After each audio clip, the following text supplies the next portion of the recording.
hopefully back recording again, and that was only a gap of like a few seconds, so it is coffee gap.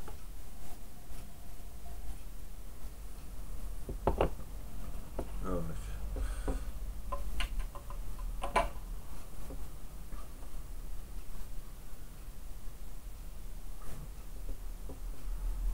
Loose bridge. It's not damaged, so it's just lost its glue. Well, it doesn't really matter once the tension's on the strings. Now we can clean off what dust there is, which ain't exactly a lot, because you know it's been in that case. There's a bit of wear on those lower frets,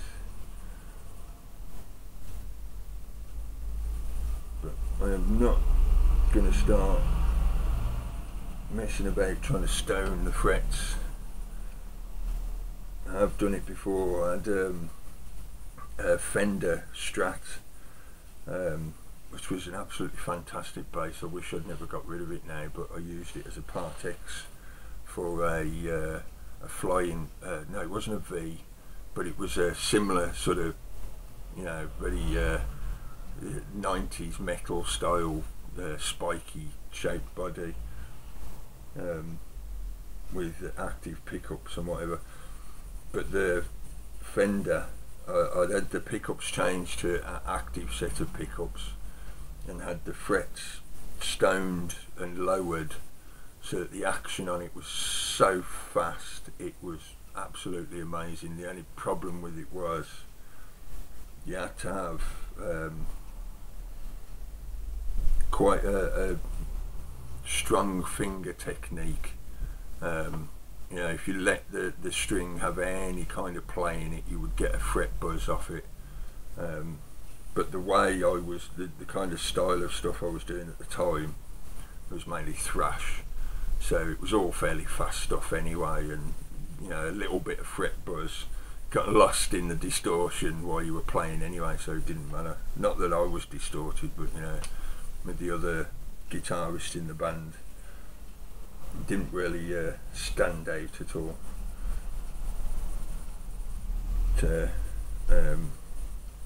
Yeah, stoning your frets. I really don't think this will show up on the camera. You can maybe see on that top one there the marking from the string. You know, if you have an instrument for a long time and play it a lot, it does wear the frets down in a like groove. Yeah, you cut into the groove. So you can get them done at a musical shop, you know, music instrument shop, whatever. You can get them to stone them down for you to smooth them off again.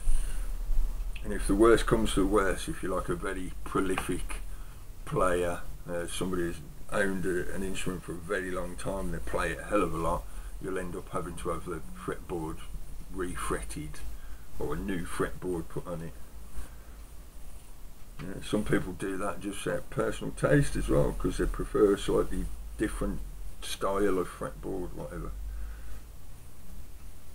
Yeah. I'm being too finicky because there wasn't exactly a lot of crap on it, considering it's been in the case. And as well, I'm not sure if you'd see that the intonation I have it set to a slight curve, but nothing major.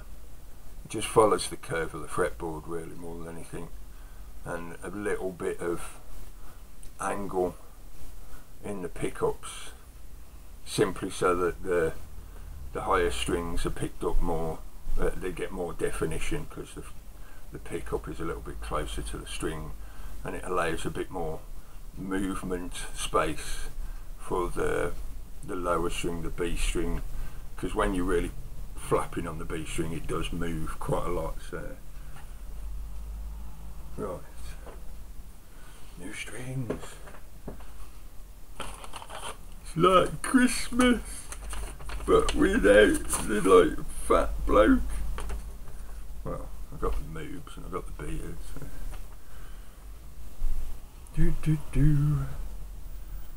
Yeah, 35. I get a sort of not a very light set, but I do prefer something that's sort of medium. So it's a 35G and a 120B. Yeah, 120B.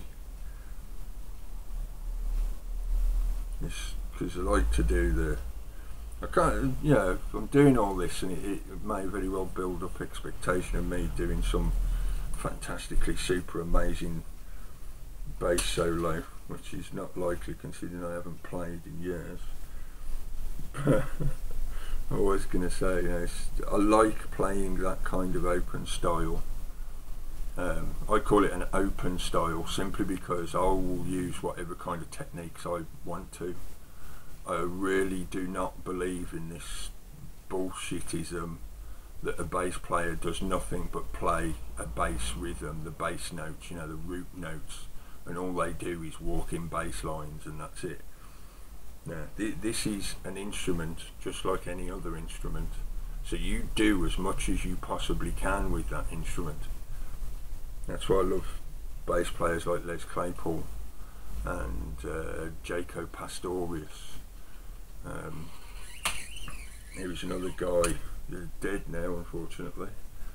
He was primarily a jazz player, but his ability to get sound out of the bass was just amazing.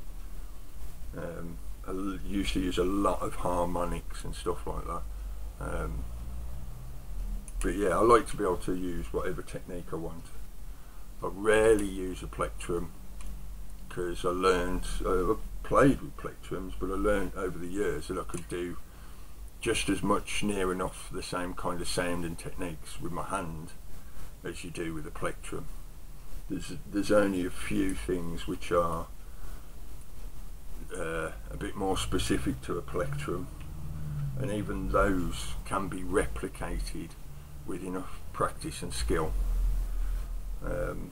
Look at somebody such as Trujillo, I think you pronounce his second name, I'm trying to remember his first name. I think it might have been Jason. I first heard him play, he's another one of my favourite bass players.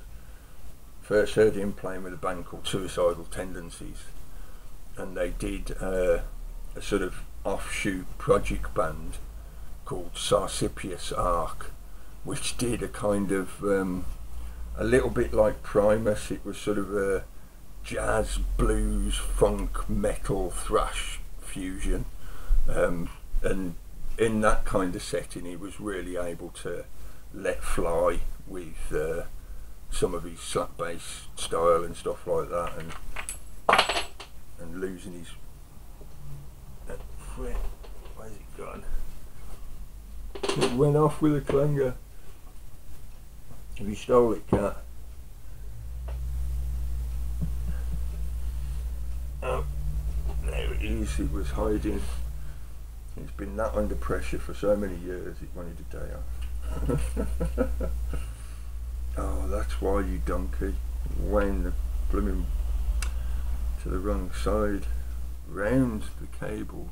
Wound the cable to the wrong side of the key, which means it's not sitting straight onto the fretboard. So let's try that again, shall we? Beginner's Lessons 101. Go and have some lessons. What was I rattling about?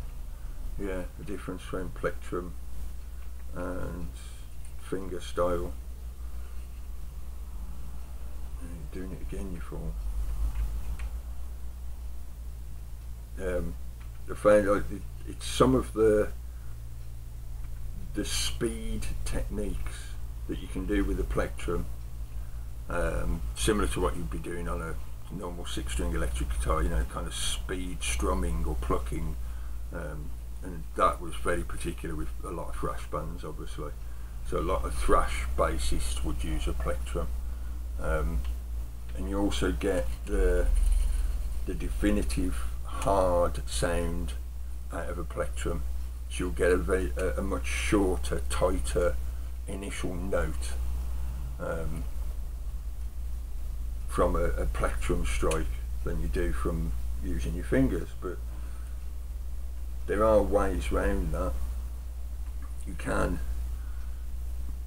with once you've built up enough calluses and the strength in your finger, you can in effect replicate a plectrum with your fingernails, striking downwards. Obviously, I mean, you can sort of strum it if you want, but you'll get a differentiation in the tone because of the difference between your nail hitting and your finger hitting. Of course, depending on how hard your calluses are. If you get really hard calluses, it might be the equivalent of a nail, And there's an older name for people out there, Steve Harris from Iron Maiden. I think he unfortunately sort of gets lost in the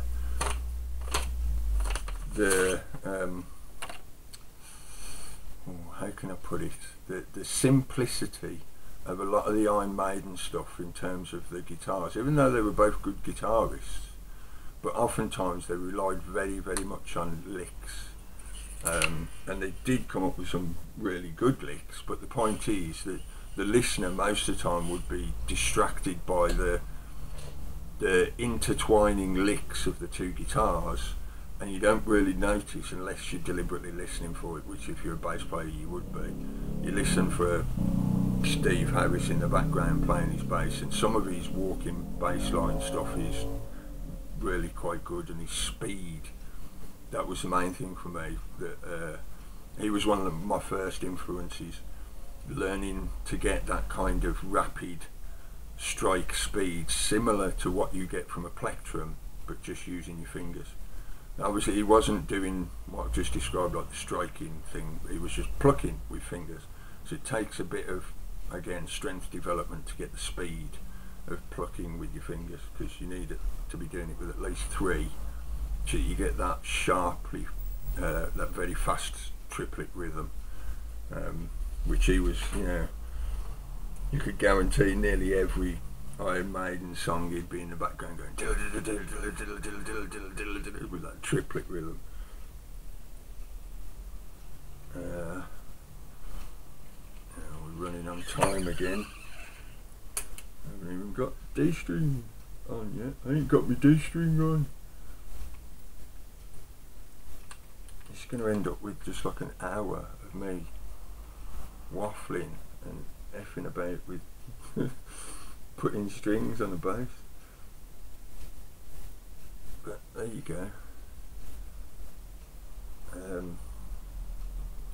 I'll mention one other as the time's rapidly approaching the 15 minutes, so I'll stop and do another video in a sec. But after Steve Harris was sort of like Lemmy, just simply because I liked his simplistic blues style, and listening to him sort of spurred me into learning more about classic bass playing, in the sense of walking bass lines, blues scales and blues shapes, and that got me into things like Motown, and learning that old kind of, again, it's all based off blues, but that kind of funk styling of using the octaves and creating simple walking shapes around the octaves from the root notes, stuff like that. Motown bass playing is quite a good resource to work from if you're learning the bass. Yes, anyway, stop this video, start another one, see if we get these other 3 strings on, back in a sec.